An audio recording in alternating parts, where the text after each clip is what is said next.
Back to the daily grind, and shout out to the full-time patrons. Make sure to hit subscribe if you're new and hit thumbs up if you're not a baby back bagel biting bitch boy, cause you know what time it is. It's full time. MMA. Holy smokes, Alejandro Perez just won a unanimous decision at UFC Boise against Eddie Wineland. And I picked Alejandro Perez coming into this fight to win, but I'm not gonna lie. By the end of the fight, I personally thought that Eddie Wineland was gonna get his hand raised. This was a great fight, especially the first round. First round was round of the night, in my opinion. I mean, Wineland started off aggressive, but the round was essentially a boxing match in UFC gloves, and both fighters just landing big shots, sticking each other back and forth. Alejandro Perez mixed in a couple kicks throughout the fight, but essentially that's the story of the fight. It was like a boxing match in UFC gloves.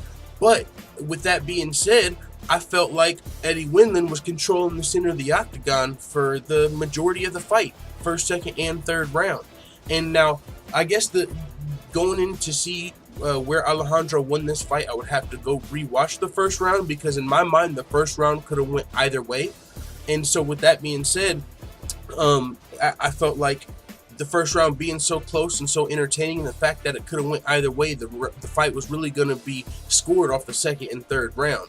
And with that being said, I felt like Eddie Wineland did enough controlling the center of the octagon. He even at the end of the fight, I felt like it was almost an unnecessary risk, similar to Max Holloway in one of my favorite UFC moments of all time, when Max Holloway threw down with Ricardo Lamas when he was already up in the fight.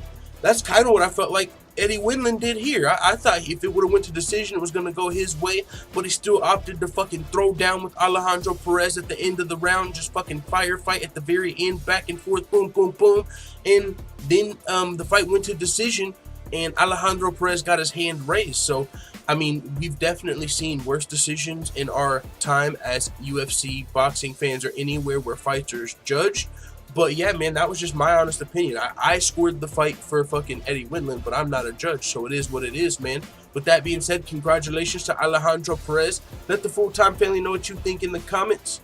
And before we go, shout out to all the full-time MMA white belts that have hit the subscribe button. Also, make sure you hit the bell right next to it so you get notified every time I upload a new video. And this is the hardest working MMA channel on YouTube. We provide daily updates, predictions, betting advice, we do songs, we do fantasy fights. We've interviewed Aljamain Sterling, Sean O'Malley, Bruce Lachmedio, and Felony Charles Bennett, all in just 1 year as an MMA channel. We're one of the fastest growing MMA channels on the net, but we're still small, so make sure you guys go check out the Full-Time MMA Dojo if you want to learn how you can become a full-time MMA black belt.